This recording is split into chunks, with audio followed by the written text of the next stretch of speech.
Hi everyone, welcome to Sam institute. So మనం daily current అఫైర్స్లో భాగంగా ఫిబ్రవరి 22వ తారీఖు ఉన్నటువంటి ఇంపార్టెంట్ కరెంట్ ఈవెంట్స్ ఏమున్నాయో ఒకసారి చూద్దాము. సో దీంట్లో భాగంగా మనం చూసినట్లయితే చాలామంది స్టూడెంట్స్ ఏంటంటే, సార్ మేము ఏవైతే మనకి ప్రిలిమినరీకి సంబంధించి టాపిక్స్ చదివేమో కొన్ని కవర్ అవ్వలేదు సార్, మళ్ళీ అవి చదవాలా అని చెప్పేసి అడగడం జరుగుతూ ఉందండి. సో మనకి ప్రిలిమ్స్లో కవర్ అవ్వకపోతే మెయిన్స్లో అడగడానికి పాసిబిలిటీ ఉంటుందండి. సో ఇప్పటిదాకా మీరు ఏదైతే చదివారో దాన్ని మెయింటెనెన్స్ చేసుకుంటూ వచ్చి గుర్తుంచుకుంటూ వచ్చి మిగతా అడిషనల్ పాయింట్స్ ఇప్పటి నుంచి జరిగే కరెంట్ అఫైర్స్ కూడా చదువుకుంటే మంచిదండి. అంతేగాని మళ్ళీ అవన్నీ గుర్తుంచుకోవాలా వద్దంటే అవి గుర్తుంచుకోవాలి, ప్లస్ ఏవైతే మళ్ళీ 4-5 మంత్స్ నుంచి ఉన్నటువంటి కరెంట్ అఫైర్స్ కూడా చదువుకుంటూ ఉండాలి. ఏదైతే సరే మీరు ఈ వీడియో చూసేటప్పుడు ఖచ్చితంగా మీకు కంటెంట్ రూపంలో అందించడం జరుగుతుందండి. ఇంత తక్కువ టైంలో మీకు ఎక్కువ కంటెంట్ అందించడం జరుగుతుంది. మీరు వీడియోస్ను చివరి దాకా చూసి ఏమైనా కొత్త పాయింట్ ఏమైనా నేర్చుకున్నామా అనే విషయంలో మీరు చూసి నోట్స్ తయారు చేసుకోండి. ఖచ్చితంగా రేపు మీకు రాబోయే మెయిన్స్ ఎగ్జామ్లో ఖచ్చితంగా ఉపయోగపడతాయి. దీంట్లో భాగంగా మనం ఫస్ట్ వన్ చూసినట్లయితే వైఎస్ఆర్ లా నేస్తం అని చెప్పేసి ఈరోజు ప్రధానంగా ఒక న్యూస్ రావడం జరిగిందండి. మనకి గడిచిన ఏదైతే మనకి ప్రిలిమ్స్లో కానీ మెయిన్స్లో కానివ్వండి దీనికి సంబంధించి గవర్నమెంట్ స్కీమ్స్ కానివ్వండి ఇలాంటివి అడగలేదు, బట్ మెయిన్స్లో అడగడు అంటానికి పాసిబిలిటీ లేదండి. ఖచ్చితంగా 1 or 2 బిట్స్ రావడానికి ఆస్కారం ఉంటుంది. సేఫ్ జోన్లో ఉండాలంటే ఖచ్చితంగా మనం చదువుకోవాల్సిందే ఈ యొక్క స్టేట్కి సంబంధించినటువంటి స్కీమ్స్ కూడా. దాంట్లో భాగంగా మనం వైఎస్ఆర్ లా నేస్తం అని చెప్పేసి ఈరోజు ప్రధానంగా ఒక న్యూస్ రావడం జరిగిందండి. ఎవరైతే ఉన్నటువంటి జూనియర్ న్యాయవాదులు ఉంటారో వీళ్ళకి సంబంధించి వీళ్ళకి యువ లాయర్ల వృత్తిలో నిలదొక్కునేందుకు 3 సంవత్సరాల పాటు మంత్లీ అంటే నెలకు 5,000 రూపాయలు అనేది గవర్నమెంట్ ఆఫ్ ఆంధ్రప్రదేశ్ ఇవ్వడం జరుగుతుందండి. మనకి రేపు రాబోయే ఎగ్జామ్లో వీళ్ళకి స్టైఫండ్ కింద మంత్లీ ఎంత ఇస్తున్నారు అని చెప్పేసి అడగొచ్చు. 5,000 రూపీస్ ఇస్తున్నారు అని చెప్పి చెప్తున్నారు. ఈ రోజే మనకి వైఎస్ జగన్మోహన్ రెడ్డి గారు బటన్ నొక్కడం జరిగిందండి. వీళ్ళకి సంబంధించి మంత్లీ 5,000 ఇస్తూ ఉన్నారు. 3 సంవత్సరాలకు అలా 3 సంవత్సరాలు ఇస్తారు, నెలకు 5,000 ఇస్తారు అని చెప్పి చెప్తున్నారు. అదేవిధంగా ఈ యొక్క వైఎస్ఆర్ లా నేస్తంలో భాగంగానే ఈ యొక్క న్యాయవాదులకు సంబంధించి వాళ్ళకి ఒక చారిటబుల్ ట్రస్ట్ లాగా అంటే మనకి ఏదైతే సంబంధించి కార్పస్ ఫండ్తో అడ్వకేట్ వెల్ఫేర్ ట్రస్ట్ మనకి అడ్వకేట్స్ వెల్ఫేర్ ట్రస్ట్ అని చెప్పేసి వాళ్ళకి సంబంధించినటువంటి ఏమైనా సమస్యలు ఉంటే వాళ్ళ వెల్ఫేర్ కోసం ఒక ట్రస్ట్ని 100 కోట్ల రూపాయలతో ప్రారంభించడం జరిగింది. Very very important. దీంట్లో భాగంగానే మనకి 100 కోట్ల కార్పస్ ఫండ్తో అడ్వకేట్స్ వెల్ఫేర్ ట్రస్ట్ ఏర్పాటు చేశాము అని కూడా చెప్పడం జరిగింది. రేపు మనకి ఎగ్జామ్ పాయింట్ ఆఫ్ వ్యూలో ఈ యొక్క ఎవరైతే లాయర్లు ఉన్నారో వీళ్ళ సంక్షేమం కోసము ఎంత కార్పస్ ఫండ్తో అడ్వకేట్స్ వెల్ఫేర్ ట్రస్ట్ని ఏర్పాటు చేశారు అని చెప్పేసి అడుగుతారండి. 100 కోట్ల 200 కోట్ల 300 కోట్ల అని చెప్పేసి ఆప్షన్స్ ఉంటాయి. 100 కోట్లతో దీన్ని ఏదైతే మనకి అడ్వకేట్స్ వెల్ఫేర్ ట్రస్ట్ని గవర్నమెంట్ ప్రభుత్వం వాళ్ళు ఏదైతే మనకి ఆంధ్రప్రదేశ్ గవర్నమెంట్ వాళ్ళు ఎస్టాబ్లిష్ చేయడం జరిగింది. దాంట్లో భాగంగా మనం చూసినట్లయితే ఇప్పటి వరకు అయితే మాత్రం నెలకి 5,000 రూపీస్ ఇస్తామన్నారండి. దీన్ని ఏం చేస్తున్నారు అంటే ప్రతి 6 నెలలకు ఒకసారి ఇస్తాము అని చెప్పేసి ఈరోజు అనౌన్స్మెంట్ చేయడం జరిగింది. మంత్లీ అంటే కొంచెం తక్కువ అమౌంట్గా ఉంటుంది. 6 నెలలకు ఉంటే 6,500 30,000 కదా. అలా బల్క్ అమౌంట్లో ఇస్తాము అని చెప్పేసి స్టేట్ గవర్నమెంట్ చెప్తా ఉంది. దాంట్లో భాగంగా ఏదైతే ఈ యొక్క వైఎస్ఆర్ లా నేస్తానికి సంబంధించినటువంటి ఫిర్యాదులు కానీ ఇలాంటివి ఏమైనా ఉంటే టోల్ ఫ్రీ నెంబర్ కూడా ఇవ్వడం జరిగిందండి. అది వచ్చేసరికి 1902 అని చెప్పేసి మనకు టోల్ ఫ్రీ నెంబర్ ఉంది. దానికి మనం కాల్ చేసి ఏమైనా వైఎస్ఆర్ లా నేస్తంలో ఏమైనా ఇబ్బందులు ఉంటే దీనికి ఫోన్ చేస్తే ఈ యొక్క సందేహాలను నివృత్తి చేసుకోవచ్చు అని కూడా ఏపీ గవర్నమెంట్ అనేది స్టేట్మెంట్ ఇవ్వడం జరిగింది. ఇవన్నీ ఎగ్జామ్ పాయింట్ ఆఫ్ వ్యూలో గుర్తుంచుకోవాల్సిన అంశాలు. 5,000 రూపీస్ కానివ్వండి, 3 years కానివ్వండి, 6 monthsకి ఒకసారి ఫ్యూచర్లో ఇస్తాము అని చెప్పి చెప్పడం కానివ్వండి, 100 కోట్లతో అడ్వకేట్స్ వెల్ఫేర్ ట్రస్ట్ పెట్టడం కానివ్వండి, టోల్ ఫ్రీ నెంబర్ కానివ్వండి, ఇలాంటివి మనకు బాగా గుర్తుంచుకోవాల్సిన అంశాలు. నెక్స్ట్ వన్ చూద్దాము. నెక్స్ట్ వన్ చూసినట్లయితే భారత్ సింగపూర్ల మధ్య క్షణాలలో డబ్బులు పంపవచ్చు. వెరీ వెరీ ఇంపార్టెంట్ అండి. రాబోయే రోజుల్లో ఖచ్చితంగా దీని మీద బిట్ అడగడానికి పాసిబిలిటీ ఉంటుంది. ఏదైతే మనకి మోడీ గారు కానివ్వండి, సింగపూర్ PM గారు కానివ్వండి, ఈరోజు వర్చువల్ విధానంలో ఈ యొక్క మీటింగ్ జరగడం జరిగిందండి. రానున్న ఎగ్జామ్లో పోటీ పరీక్షల్లో ఖచ్చితంగా మనం ఎగ్జామ్ పాయింట్ ఆఫ్ వ్యూలో ఎక్స్పెక్ట్ చేయొచ్చని బిట్ అండి. కొన్ని ఉంటాయండి ల్యాండ్ మార్క్స్ బిట్స్ అని చెప్పేసి అంటాం. ఎగ్జామినర్కి ఖచ్చితంగా బాగా అవసరం అలాంటివి. అవి కూడా మనకి తెలుసండి, ఇవి వస్తుంది అని చెప్పేసి గెస్ చేయడంలోనే ఉంటుంది ఇక్కడ మన విజయం అంతా. ఏం చదవాలో కాదు, ఏం చదవకూడదో తెలిసి ఉండాలి. దాంట్లో భాగంగా మనం చూస్తే సింగపూర్ల మధ్య క్షణాలలో డబ్బు పంపించవచ్చు UPI. మనకి UPI అండ్ పేనో. మనకి పేనో అనేది సింగపూర్కి సంబంధించిందండి. UPI అనేది మనది. యూనిపే అంటే మీ అందరికీ తెలిసే ఉంటుంది, చాలా ఎగ్జామ్లో కూడా అబ్రివేషన్ అడగడం జరిగింది. UPIకి సంబంధించి unified payments interface unified payments interface ఎందుకు చెప్పాను అంటే చాలా ఎగ్జామ్లో కూడా దీని అబ్రివేషన్ అడగడం జరిగింది. సో అదేవిధంగా పేనౌ అనేది మనకి సింగపూర్కి సంబంధించినటువంటి కంపెనీ అనమాట. సో దీనికి సంబంధించి మనం చూసినట్లయితే ఏంటి దీనికి సంబంధించి యూపీఐ అనేది ప్రజెంట్ మన భారతదేశంలో మాత్రమే ఉపయోగపడుతుందండి. సో ఎవరైతే మనకు సంబంధించి భారతదేశంలో ఉన్న ప్రజలకు మాత్రమే త్రూ మొబైల్ ద్వారా, సో మీ అందరికీ తెలిసిందే ఉంటుందండి. సో ఫోన్పే, గూగుల్ పేలో యూపీఐ ద్వారా పంపిస్తూ ఉంటాం, థర్డ్ పార్టీ యాప్స్ అంటాము. సో వీటిని వేరే దేశాలకు పంపించాలంటే ఇప్పుడు పంపించవచ్చు అని చెప్పి చెప్తున్నారు. దాంట్లో ఫస్ట్ ఏ కంట్రీతో మనం టైప్ అయ్యామంటే దట్ ఈజ్ సింగపూర్ అండి, బాగా గుర్తుంచుకోవాలి. దీనికి సంబంధించి ఈరోజు ఏదైతే మనకి ఈ సింగపూర్ పిఎం ఉన్నారో మనకి లీ సిన్ లూంగ్ అండి. సో మనకి Singapore PM Lee Hsien Loong and Modi గారు వర్చువల్ విధానంలో ఈ యొక్క యూపీఐ అండ్ పేమెంట్ నౌ అనుసంధాన కార్యక్రమాన్ని ప్రారంభించడం జరిగింది. Very very important. ఎందుకంటే మనకి లాస్ట్ టైం కూడా ఎస్ఐ ప్రిలిమినరీ ఎగ్జామ్లో I2U2 సదస్సు అనేది ఫిజికల్గా జరిగింది అని చెప్పేసి అడగడం జరిగిందండి. సో అది ఫిజికల్గా కాదు, వర్చువల్గా జరిగింది. సో రేపు కూడా దీనికి సంబంధించి యూపీఐ పేనౌ దీనికి సంబంధించి అనుసంధానత కార్యక్రమాన్ని మోడీ గారు and Singapore PM Lee Hsien Loong గారు ఫిజికల్గా ప్రారంభించారంటారండి. నో, అది కూడా వర్చువల్గా జరిగింది. Point number 1 very very important. So ఇలా బేస్ చేసుకొని అంటే ప్రీవియస్ పేపర్ని బేస్ చేసుకొని ఏమొస్తుందో తెలుసుకొని అనలైటికల్గా చదువుకోవాలండి దానికి అడిషనల్గా. సో ఇది కూడా వర్చువల్ ఫార్మేట్లోనే జరిగింది. దీనికి సంబంధించి ఆర్బీఐ గవర్నర్ కానివ్వండి, అదేవిధంగా సింగపూర్ మానిటరీ అథారిటీ కానివ్వండి. సో మనకి రిజర్వ్ బ్యాంక్ ఆఫ్ ఇండియా ఎలానో సో సింగపూర్ మానిటరీ అథారిటీ అని చెప్పేసి ఉంటుందండి. సో వీళ్ళిద్దరి యొక్క సమావేశంలో ఈ యొక్క యూపీఐ పేనౌ ఈ యొక్క అనుసంధానం జరిగిందని చెప్పేసి మనం గుర్తుంచుకోవాలి. సో దాంట్లో భాగంగా మనం చూసినట్లయితే ఈ యొక్క సింగపూర్తో పాటుగా ఏదైతే మనకి G20కి సంబంధించినటువంటి ప్రతినిధులు వస్తూ ఉన్నారో దానికి సంబంధించి ఒక 3 విమానాశ్రయాల్లో కూడా అండి. సో మనకి ఏదైతే మనకి బెంగళూరు కానివ్వండి, ఢిల్లీ కానివ్వండి, ముంబై కానివ్వండి, సో ఈ ఎయిర్పోర్ట్స్లో వాళ్ళకి చెల్లింపుల విధానాన్ని యూపీఐ ద్వారా తీసుకొచ్చారు. సో రేపు రాబోయే ఎగ్జామ్లో ఏదైతే మనకి G20కి సంబంధించి ప్రతినిధులు మన భారతదేశానికి రాబోతున్నారు, ఏ ఎయిర్పోర్ట్లో ఈ యొక్క యూపీఐ సదుపాయాన్ని కల్పించారు అని చెప్పేసి అడుగుతూ ఉంటారండి. సో మనం గుర్తుంచుకోవాల్సింది బెంగళూరు, ఢిల్లీ, ముంబై అని చెప్పేసి మనం గుర్తుంచుకోవాలి. Very very important.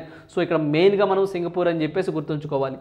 So per day very very important. Per day ఎంత అమౌంట్ పంపించవచ్చు? ఇప్పుడు మనకి ఏదైతే సింగపూర్లో ఒక వ్యక్తి ఉన్నారు, భారతదేశానికి డబ్బులు పంపించాలి. సో త్రూ అతను మొబైల్ ద్వారా ఇప్పుడు మనం ఎట్లయితే మనం UPI pin number through mobile ద్వారా పంపిస్తామో సింగపూర్ నుంచి పర్ డే అలాగే మనకి 60,000 రూపాయలు పంపించవచ్చు అండి. 60,000 రూపీస్ 60,000 రూపాయలు పంపించవచ్చు. P2P అని చెప్పేసి ఒకటి వస్తుందండి. సో మనకి P2P పర్సన్ టు పర్సన్ అని చెప్పేసి అంటాము. అలాగే B2B బిజినెస్ టు బిజినెస్ అది వేరండి. ఇది P2P అంటే person to persons per day ఎంత పంపించవచ్చు అంటే 60,000 రూపీస్ పంపించవచ్చు, గుర్తుంచుకోవాలి. సో దాంట్లో భాగంగా మనం చూసినట్లయితే ఏదైతే మనకి డిస్ప్లేలో అవుతుందండి అంటే మనకి 60,000 అంటే సింగపూర్ డాలర్లో మనకి $1,000 సమానం అని చెప్పేసి మనం గుర్తుంచుకోవాలి. $1,000 సింగపూర్ డాలర్స్ అయితే మనకి మ్యాక్సిమం 60,000 పర్ డే 60,000 మాత్రమే పంపించవచ్చు. సో ఇక్కడ నుంచి మనం సింగపూర్ కానివ్వండి, సో సింగపూర్లో మీ ఫ్రెండ్స్ ఎవరుంటే సింగపూర్ నుంచి ఇక్కడ కానివ్వండి పర్ డే 60,000 మాత్రమే ప్రజెంట్ అనేది అవైలబిలిటీలో ఉందని చెప్పేసి పాయింట్ కూడా మనం గుర్తుంచుకోవాలి. Very very important. సో దీనికోసం ఏ బ్యాంకులకు ఫస్ట్ టైంగా పర్మిషన్ ఇచ్చింది అని అడుగుతాడండి. అంటే ఫర్ ఎగ్జాంపుల్ మీ ఫ్రెండ్ సింగపూర్లో ఉన్నారు, సో అతనికి ఏ బ్యాంక్ అకౌంట్ ఉంటే ఎక్కడికి డబ్బులు పంపించవచ్చు అంటే సో ఇక్కడ మొత్తం 6 బ్యాంక్స్కి పర్మిషన్ ఇవ్వడం జరిగిందండి. సో అది మనం చూస్తే స్టేట్ బ్యాంక్ ఆఫ్ ఇండియా కానివ్వండి, సో అదేవిధంగా ఇండియన్ ఓవర్సీస్ బ్యాంక్ కానివ్వండి, ఇండియన్ బ్యాంక్ కానివ్వండి, ఐసిఐసిఐ బ్యాంక్ కానివ్వండి, DBS bank, development bank of Singapore కానివ్వండి, యాక్సిస్ బ్యాంక్ కానివ్వండి. సో మనకి ఈ యొక్క 6 బ్యాంక్స్కి పర్మిషన్ ఇవ్వడం జరిగిందండి. సో ఈ 6 బ్యాంకుల్లో అకౌంట్ కలిగి ఉంటే మాత్రమే మనం సింగపూర్ నుంచి డబ్బులు రిసీవ్ చేసుకోవచ్చు, ఇక్కడి నుంచి సింగపూర్కి రిసీవ్ చేయొచ్చు అండి. సో పైలట్ బేసిస్ మీద ఫ్యూచర్లో అన్ని బ్యాంక్స్కి విస్తరిస్తాము అని చెప్పి చెప్తా ఉన్నారు. సో ఈ కాన్సెప్ట్ ఇంతవరకు బాగా గుర్తుంచుకోవాలండి. అదేవిధంగా భారతదేశంలో ఫస్ట్ టైం యూపీఐని ఎప్పుడు తీసుకొచ్చారు అంటే 2016లో అండి. చాలా ఎగ్జామ్లో అడుగున్నారు. సో మనకి యూపీఐని ఫస్ట్ ఎప్పుడు ఏ ఇయర్లో ఇంట్రడ్యూస్ చేశారంటే 2016 అని చెప్పేసి గుర్తుంచుకోవాలి.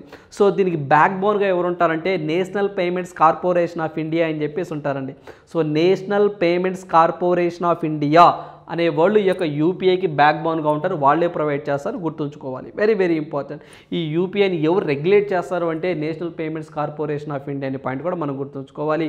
సో రాబోయే రోజుల్లో ఖచ్చితంగా దీని గురించి నీకు బ్యాంక్స్ అంటే ఏంటి, సో ఎన్ని బ్యాంక్స్కి పర్మిషన్ ఇచ్చారు, పర్ డే ఎంత మనం పంపించుకోవచ్చు, సో అదేవిధంగా మోడీ గారు కానివ్వండి ఈ యొక్క లీ సిన్ లూంగ్ కానీ ఏ ఫార్మేట్లో దీన్ని యొక్క ప్రారంభించారు, సో అదేవిధంగా దీనికి సంబంధించి G20కి సంబంధించి మొట్టమొదటి ఎన్ని విమానాశ్రయాలకి ఈ యొక్క యూపీఐ అంటే ఆ విమానాశ్రయాల్లో యూపీఐ లావాదేవీలు జరుపుకోవచ్చు అనమాట. మనకి విదేశాల నుంచి వచ్చినటువంటి ఎస్పెషల్లీ G20 నుంచి వచ్చినటువంటి ప్రతినిధులు. సో ఇవి కూడా కాన్సెప్ట్ బేస్డ్గా మనం గుర్తుంచుకోవాల్సిన అంశాలండి. సో ఖచ్చితంగా రానున్న పోటీ పరీక్షల్లో ఇది బాగా కీలకంగా మారబోతూ ఉంది. సో నెక్స్ట్ వన్ చూద్దాం. సో నెక్స్ట్ మనం చూసినట్లయితే రాష్ట్ర పండుగగా పోలాంబ జాతర అని చెప్పేసి మనకి ప్రధానంగా ఒక న్యూస్ రావడం జరిగిందండి. సో దీంట్లో భాగంగా చూసుకున్నట్లయితే పోలాంబ ఏదైతే మనకి రాష్ట్ర పండుగగా పోలాంబ జాతర అని చెప్పి చెప్తున్నారండి. ఇది మనకి ఉత్తరాంధ్రలో ఎక్కువగా జరుగుతుంది అని చెప్పి చెప్తున్నారండి. సో ఉత్తరాంధ్ర, సో మీకు ఉత్తరాంధ్ర అంటే మీకు శ్రీకాకుళం కానీ విజయనగరం కానీ సో ఆ సైడ్ ఇది బాగా ఫేమస్ అని చెప్పి చెప్తున్నారండి. సో మనకి ఇక శబర పోలాంబర అమ్మవారిని జాతర, సో అంటే గిరిజనుల దేవత అని చెప్పి చెప్తున్నారండి. రాష్ట్రంలో అతి పెద్ద జాతరగా దీన్ని రాష్ట్ర ప్రభుత్వం గుర్తించిందండి. సో మనకి తెలంగాణలో సమ్మక్క సారమ్మ తిరునాళ్ళు ఎలానో సో అంతటి పేరుగాంచింది అని చెప్పేసి మనకి రాష్ట్ర ప్రభుత్వం చెప్తా ఉంది. సో రానున్న పోటీ పరీక్షలో ఎస్పెషల్లీ స్టేట్ గవర్నమెంట్ జాబ్ అంటే మనకి ఎస్పెషల్లీ అడగాలి అంటే మన ఆంధ్రప్రదేశ్కి సంబంధించిన ఇష్యూ కాబట్టి రీసెంట్గా ఏ పండుగని జాతీయ పండుగ ఆంధ్రప్రదేశ్ ప్రభుత్వం ఏ జాతరను గుర్తించింది అంటే మనము ఈ యొక్క పోలాంబ జాతర అని చెప్పేసి మనం గుర్తుంచుకోవాలి. సో ఇది ఉత్తరాంధ్రలో బాగా ఫేమస్ అని చెప్పేసి మనం గుర్తుంచుకోవాలి. సో నెక్స్ట్ వన్ చూద్దాం. సో నెక్స్ట్ వన్ చూసినట్లయితే సో బీమా సంస్థలు పెరగాలి అని చెప్పేసి ఈరోజు IRDA insurance regulatory development authority of India అనేది వార్తల్లో రావడం జరిగిందండి. సో మీ అందరికీ తెలిసిందే భారతదేశంలో ఇన్సూరెన్స్ కంపెనీస్ రెగ్యులేట్ చేసేది ఎవరు అంటే IRDA. అదేవిధంగా మనకి స్టాక్ ఎక్స్చేంజ్ రెగ్యులేట్ చేసేది ఎవరు అంటే సెబీ అండి. అదేవిధంగా బ్యాంక్స్ని రెగ్యులేట్ చేసేది ఎవరు అంటే రిజర్వ్ బ్యాంక్ ఆఫ్ ఇండియా. బాగా గుర్తుంచుకోవాలి, ఇలాంటివన్నీ ఎగ్జామ్లు అడగడానికి పాసిబిలిటీ ఎక్కువగా ఉంటుంది. సో మనకి భారతదేశంలో యొక్క ఇన్సూరెన్స్ కంపెనీస్ అండి, లైక్ ఇన్సూరెన్స్కి మీ అందరికీ తెలిసే ఉంటుంది, LIC కానివ్వండి, జనరల్ ఇన్సూరెన్స్ కానివ్వండి, ఇలాంటి ఇన్సూరెన్స్ మొత్తాన్ని రెగ్యులేట్ చేసేది ఎవరు అంటే IRDA insurance regulatory development authority of India. So ఇతను సంబంధించి హెడ్ మనకి ఏదైతే మనకి దీని యొక్క చైర్మన్కి ఎవరున్నారంటే దేవాశిష్ పాండా గారు అండి. సో ఇతను స్టేట్మెంట్ ఇవ్వటం ఏంటంటే మనకి ప్రపంచ జనాభాలో మనం అనేది 40 కోట్ల మందిగా ఉన్నాము, కానీ ప్రతి ఒక్క వ్యక్తికి జీవిత బీమా చాలా తక్కువగా ఉంది. సో ఈ యొక్క జీవిత బీమాని పెంచవలసిన అవసరం ఉంది అని చెప్పేసి ఒక స్టేట్మెంట్ ఇవ్వడం జరిగిందండి. సో ఇప్పటి వరకు ప్రతి సంవత్సరం అనేది ఈ యొక్క కోవిడ్ సిచ్యువేషన్ తర్వాత బీమా తీసుకునే వాళ్ళు ఎక్కువ అవుతున్నారులే, కానీ అనుకున్నంత ఎక్కువ అవటం లేదు. ఇయర్గా 10% మాత్రమే పెరుగుతూ ఉన్నారు. సో ఈ రేషియో అనేది బాగా ఇంక్రీజ్ అవ్వాలని చెప్పి చెప్తున్నారండి. సో లాస్ట్ ఇయర్ కంపేర్ చేసుకుంటే మనకి 2021 వరకు కూడా మనకి 4.2% మాత్రమే ఉందండి. సో మనకి 4.2% మాత్రమే ఇన్సూరెన్స్ తీసుకున్న వాళ్ళు ఉన్నారు. సో దీన్ని పెంచాలి అని చెప్పేసి అందరికీ ఇన్సూరెన్స్ సేవలు కావాలి అంటే 2047 కల్లా అందరికీ ఇన్సూరెన్స్ సేవలను మనం కల్పించాలని చెప్పేసి టార్గెట్ పెట్టుకున్నారు. Very very important. రానున్న పోటీ పరీక్షల్లో మనకి ప్రతి ఒక్క వ్యక్తికి ఇన్సూరెన్స్ని కల్పించాలనే ఉద్దేశంతో ఏ ఇయర్ని గవర్నమెంట్ ఆఫ్ ఇండియా టార్గెట్గా పెట్టుకుంది అంటే 2047 అండి. Very very important. సో మీ అందరికీ తెలిసిందే 2025 అని చెప్పేసి మనము టీబీ ఫ్రీ అని చెప్పేసి అంటే టీబీ ముక్త భారత్ అభియాన్ అని చెప్పేసి 5 ట్రిలియన్ ఎకానమీ అని చెప్పేసి 220 న్యూ ఎయిర్పోర్ట్స్ అని చెప్పేసి 2025 టార్గెట్స్ అండి. అదేవిధంగా 2030 టార్గెట్స్ వచ్చేసరికి మలేరియా ఫ్రీ ఎరాడికేషన్ అని చెప్పేసి 500 గిగావాట్స్ అని చెప్పేసి సోలార్ ఎనర్జీ అని చెప్పేసి ఇలా డిస్కస్ చేసుకున్నాము.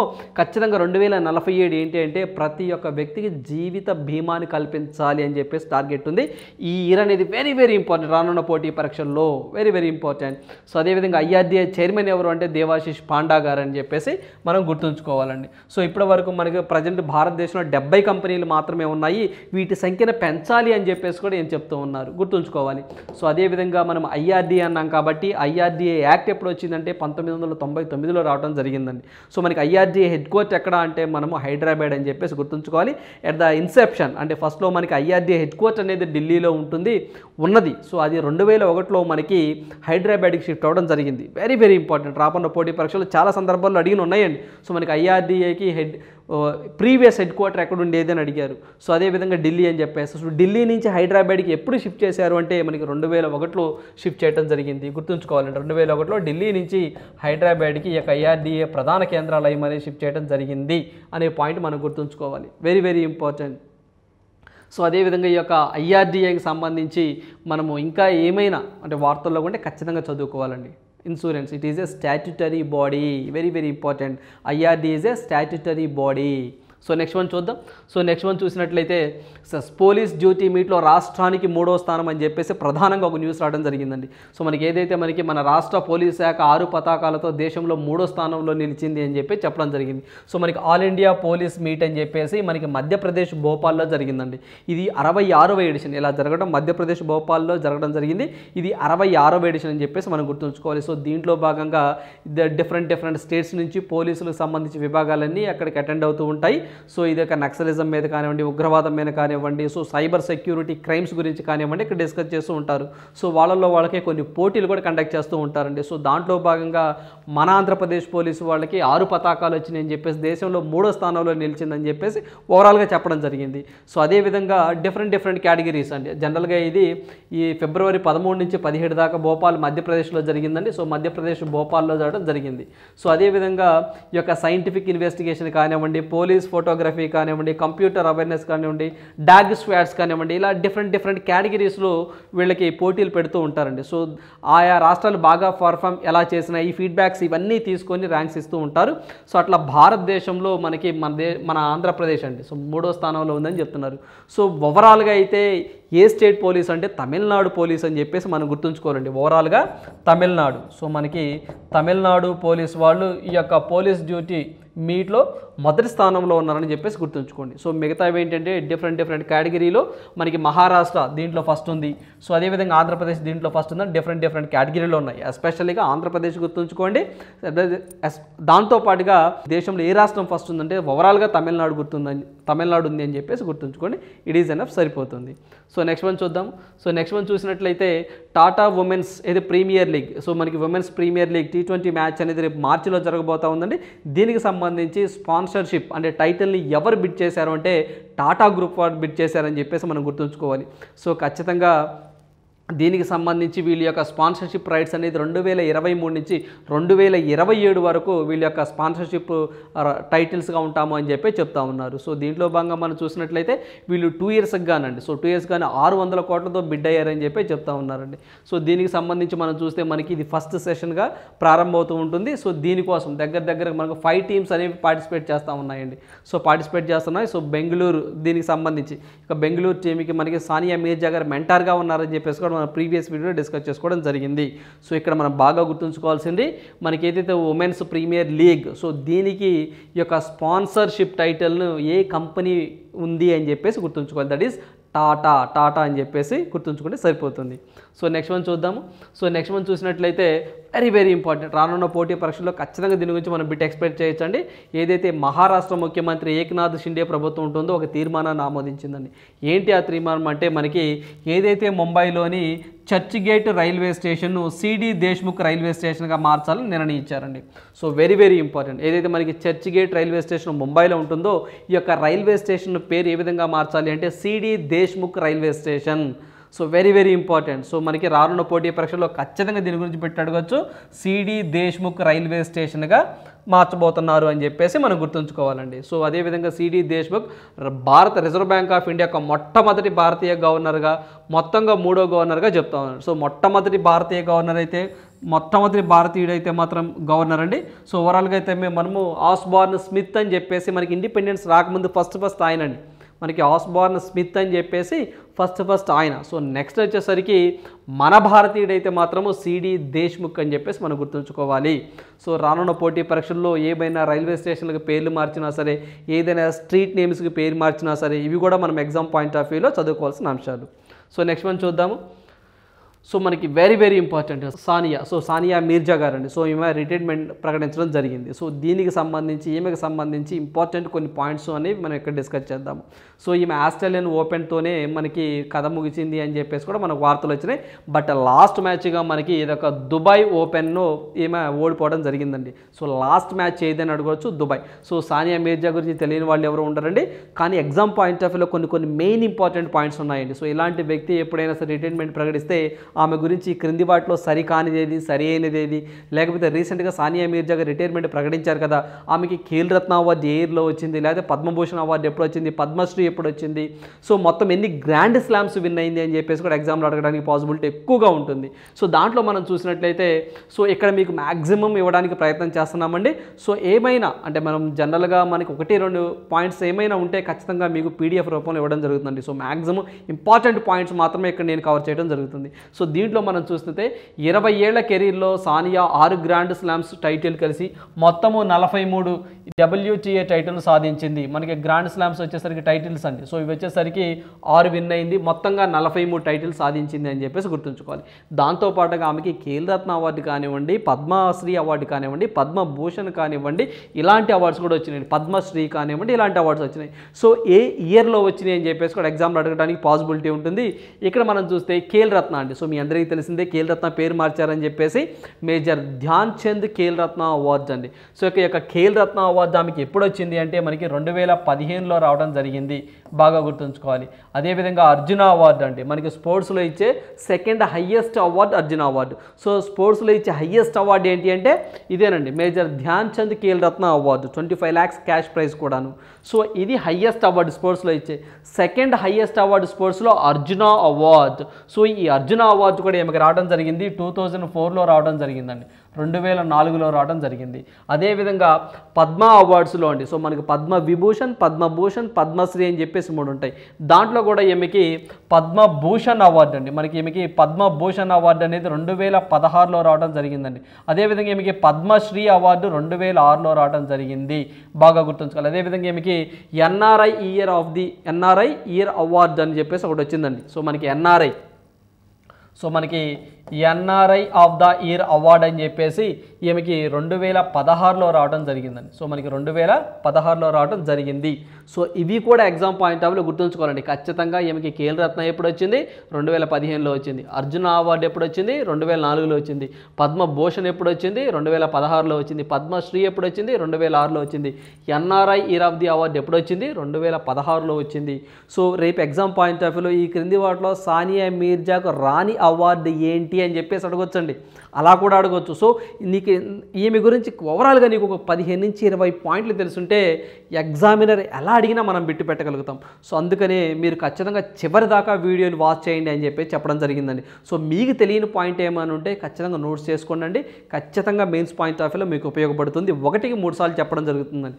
సో అదేవిధంగా ఇక్కడ మనం చూస్తే అదేవిధంగా లాస్ట్ మ్యాచ్ ఏది అంటే మనం చెప్పొచ్చు మనము దుబాయ్ ఓపెన్ అని చెప్పేసి. ఈ యొక్క దుబాయ్ ఓపెన్లో మనకి సానియా మీర్జా ప్లస్ కీస్ అని చెప్పేసి అమెరికాకు సంబంధించిన వ్యక్తి అండి ఆమె. సో వీళ్ళిద్దరూ డబుల్స్లో ఓడిపోవడం జరిగిందండి. ఎవరి మీద, వెర్నికియా అండ్ సంసోనోవా రష్యాకి సంబంధించిన వ్యక్తులు వీరి మీద ఓడిపోవడం జరిగింది. సో ఈ పాయింట్ కూడా ఇంపార్టెంట్ అండి, ఎందుకంటే మా లాస్ట్ మ్యాచ్ కాబట్టి ఎవరి మీద ఓడిపోయింది అని చెప్పేసి కూడా ఎగ్జామ్లో అడగడానికి పాసిబిలిటీ ఎక్కువగా ఉంటుంది. సో ఈ పాయింట్ కూడా మనం గుర్తుంచుకోవాలి. అదేవిధంగా మనకి బెంగళూరు జట్టుకు మెంటర్గా ఉంటుందని చెప్పేసి లాస్ట్ మనం ఇందాక డిస్కస్ చేసామండి. ఏదే మనకి టాటా వాళ్ళు ఈ యొక్క స్పాన్సర్ టైటిల్ని దక్కించుకున్నారని చెప్పేసి ఈ యొక్క బెంగళూరు జట్టుకు మెంటర్గా కూడా వ్యవహరిస్తుందని చెప్పేసి కూడా డిస్కస్ చేసుకున్నాం.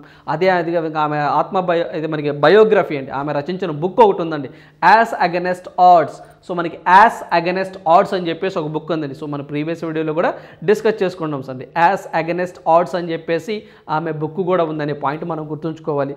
సో దాంతోపాటుగా ఇక్కడ మీరు చూసినట్లయితే ఈమె మొత్తము 6 గ్రాండ్ స్లామ్స్ అండి. సో 6 గ్రాండ్ స్లామ్ అని చెప్పేసి మనం గుర్తుంచుకోవాలి. సో దీంట్లో భాగం అంటే ఈమె డబుల్స్ అండి, బాగా గుర్తుంచుకోవాలి. ఈమె డబల్స్, సింగిల్స్ కాదండి. సింగిల్స్ ఎప్పుడు అసలు సింగిల్స్ అనేవి మన ఇండియన్స్ ఎవరు విన్ అవ్వలేదండి. మీ అందరు చదువుకునే ఉంటారండి, అంటే మెన్స్ సింగిల్, ఉమెన్స్ సింగిల్, ఆ కేటగిరీలో అసలు ఇండియా నుంచి ఎవరు విన్ అవ్వలేదు. సో ఇది ఓన్లీ మనకి డబల్స్ మిక్స్డ్ డబల్స్ అండి. సో మనకి ఇక్కడ చూస్తే ఈమెకి మహిళల్లో డబల్స్ మొత్తం వింబుల్డన్ అండి 2015, యుఎస్ ఓపెన్ 2015, ఆస్ట్రేలియన్ ఓపెన్ 2016.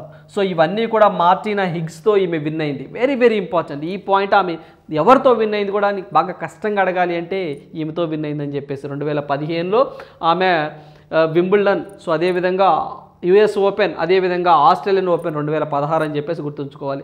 అదేవిధంగా మిక్స్డ్ డబుల్స్ అండి. సో మిక్స్డ్ డబుల్స్ కూడా ఆస్ట్రేలియన్ ఓపెన్ 2009, ఫ్రెంచ్ ఓపెన్ 2012, ఈ రెండు కూడా మహేష్ భూపతితో. యుఎస్ ఓపెన్ మాత్రము 2014లో మనకి బ్రూనో సోరెస్తో ఈమె విన్ అవటం జరిగింది.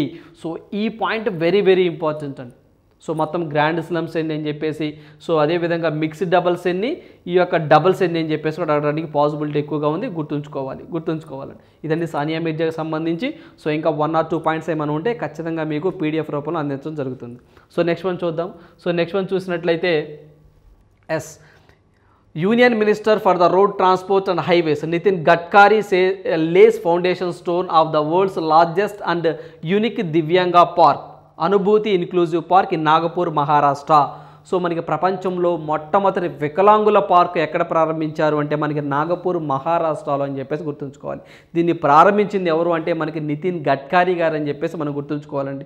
సో దీనికి సంబంధించి వికలాంగులకు సంబంధించి అంటే వాళ్ళకి సంబంధించి ఒక గార్డెన్స్ కానివ్వండి, వాళ్ళకి ఏమన్నా అంటే ఒక ఎక్సలెన్సీ లాగా అండి. సో దానికి సంబంధించి ఈ వికలాంగులకు సంబంధించి ఒక ఎక్సలెన్సీ అంటే లైక్ అక్కడ అన్ని రకాలటువంటి ఫెసిలిటీస్ ఉంటాయండి. అంటే మనకి మెంటల్గా డిజార్డ్ అయినటువంటి పిల్లలు ఎవరైనా ఉంటే అక్కడ మనం చికిత్స కోసం తీసుకెళ్ళచ్చు, వాళ్ళకి ఆహ్లాదకరంగా ఆ యొక్క ప్రాంతం అంతా ఉంటుందని చెప్పేసి చెప్తా ఉన్నారు. సో దీంట్లో భాగంగా మనం చూసినట్లయితే ప్రపంచంలోనే మొట్టమొదటి వికలాంగుల పార్క్ అనేది దీన్ని 12 కోట్ల రూపాయలతో నిర్మిస్తున్నారండి నాగపూర్లో. దీని ఖర్చు 12 కోట్లు, 9,000 స్క్వేర్ ఫీట్స్తో దీన్ని నిర్మించడం జరుగుతూ ఉంది. దీనికి సంబంధించి లైన్ డే ఏదైతే మనకి పునాది రాయి అనేది నితిన్ గడ్కరీ గారు ప్రారంభించడం జరిగింది. గుర్తుంచుకోవాలండి. వరల్డ్స్ లార్జెస్ట్ యూనిక్ దివ్యాంగ పార్క్, అనుభూతి ఇన్క్లూజివ్ పార్క్ అని చెప్పేసి ఎక్కడ ప్రారంభించారు అంటే మనకి ఈ యొక్క నాగపూర్, మహారాష్ట్ర అని చెప్పేసి మనం గుర్తుంచుకోవాలండి.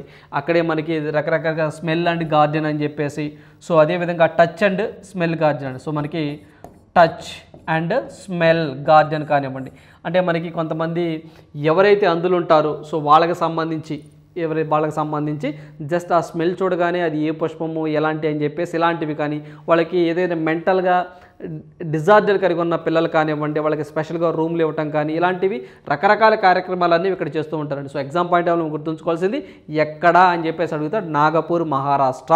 ఈ యొక్క పార్క్ ఎక్కడ దీన్ని ఫౌండేషన్ చేసేదంటే నాగపూర్, మహారాష్ట్ర అని చెప్పేసి మనం గుర్తుంచుకోవాలండి. అదేవిధంగా పర్సన్ విత్ డిజబిలిటీ యాక్ట్ అండి, వెరీ వెరీ ఇంపార్టెంట్. సో మనకి disability act, person with disability act ఎప్పుడు వచ్చిందంటే 2016లో వచ్చింది. వెరీ వెరీ ఇంపార్టెంట్ అండి. అదేవిధంగా ఈ యొక్క 2016 ఈ యాక్ట్ ప్రకారం మొత్తం ఇప్పటివరకు 21కు సంబంధించి దివ్యాంగాసులు గుర్తించారండి. అంటే మనకి 21 టైప్ ఆఫ్ డిజబిలిటీస్ అండి. అంటే కొంతమందికి ఆ చెవు కానివ్వండి, అంటే కాలు కానివ్వండి, ఇలా డిఫరెంట్ కేటగిరీలో మొత్తం 21 టైప్స్ ఆఫ్ మనకి డిజబిలిటీస్ని గుర్తించారు ఈ యొక్క యాక్ట్ ప్రకారము. పర్సన్ విత్ డిజబిలిటీ యాక్ట్ ఎప్పుడు వచ్చిందంటే 2016లో వచ్చిందని చెప్పేసి గుర్తుంచుకోవాలి. అదేవిధంగా మన international person with disabilities day అని చెప్పేసి మనము December 3 జరుపుకుంటాము. గుర్తుంచుకోవాలి. December 3 ఏంటి అంటే మనం ఇంటర్నేషనల్ సో మనకి day of person with disabilities అని చెప్పేసి మనం జరుపుకుంటాం December 3వ తారీఖు. Very very important. So next one చూద్దాం. సో నెక్స్ట్ వన్ చూసినట్లయితే so world thinking day, so మనకి ప్రపంచ ఆలోచన దినోత్సవం అండి. సో మనకి ఏంటి February 22వ తారీఖు అని చెప్పేసి జరుపుకుంటామండి. సో మన యొక్క ఆలోచన విధానం ఎలా ఉంది, పర్యావరణం మీద ఏ విధంగా మన ఆలోచన ఉంది, సో అదేవిధంగా గర్ల్ చైల్డ్ని ఏ విధంగా మన ఆలోచన విధానం ఎలా ఉంది, మన ఆలోచన విధానం దేశానికి ఉపయోగపడంగా ఉండాలి, సో ప్రపంచానికి ఉపయోగపడేది ఉండాలి అని చెప్పేసి ఆ రోజు కొన్ని ఈవెంట్స్ చేస్తూ ఉంటారండి. ఇన్ జనరల్ మన ఎగ్జామ్ పాయింట్ ఆఫ్ వ్యూలో సో యొక్క వరల్డ్ థింకింగ్ డే థీమ్ ఏంటి అని చెప్పేసి అడగడానికి పాసిబిలిటీ ఉంటుందండి. అది గుర్తుంచుకుంటే సరిపోతుంది. దీనికి సంబంధించి మనము our world our peaceful future అనేది దీని థీమ్గా ఉండటం జరిగిందండి. దీని యొక్క థీమ్ ఏంటి అంటే our world our peaceful future అనేది చదువుకోవాలి. So our world our peaceful future అనేది మనకి వరల్డ్ థింకింగ్ డే యొక్క థీమ్గా ఉందనే పాయింట్ మనం గుర్తుంచుకోవాలి. So very very important. So ఇలాంటి థీమ్స్ అన్ని మనం ఇంగ్లీష్లోనే చదువుకోవాలండి. సో కొంచెం ఎక్కువగా లెంతీగా ఉంటే మాత్రం కొన్ని కోడ్ వర్డ్స్ అంటే రఫ్గా అవర్ సో మనకి పీస్ఫుల్ అనే వర్డ్ గుర్తుండాలి. లాస్ట్లో ఫ్యూచర్, అవర్స్ అనేది 2 సార్లు వస్తాయని, అవర్ అనే వర్డ్ 2 సార్లు వస్తుందని, సో పీస్ఫుల్ ఫ్యూచర్ అనేది లాస్ట్లో ఉంటుందని అలా గుర్తుంచుకోవాలండి. సో ఇలానే కాదు, మీకు ఎలా గుర్తుంటే అలా గుర్తుంచుకుంటే ఈజీగా ఉంటుందండి. అంటే మనకి 360 డేస్ ఎలా గుర్తుంటాయండి, గుర్తుండడం కష్టం కదా. సో అందువల్ల మీకు మ్యాక్సిమం ఎంతబడి గుర్తుందో అంతబడి గుర్తుంచుకోండి. థీమ్స్ బాగా గుర్తుంచుకోవాలి. సో దీని యొక్క వరల్డ్ థింకింగ్ డే ఎప్పుడు అంటే February 22వ తారీఖు అని చెప్పేసి మనం గుర్తుంచుకోవాలి. వెరీ వెరీ ఇంపార్టెంట్ రానున్న పోటీ పరీక్షల్లో. సో అదేవిధంగా సో ఇవన్నీ దీనికి సంబంధించి ఈరోజు ఇంపార్టెంట్ కరెంట్ అఫైర్స్ ఉన్నాయండి. సో దీనికి సంబంధించి ఏదైతే ఈ యొక్క వీడియో మీకు నచ్చితే ఖచ్చితంగా లైక్ చేయండి, మీ ఫ్రెండ్స్కి షేర్ చేయండి.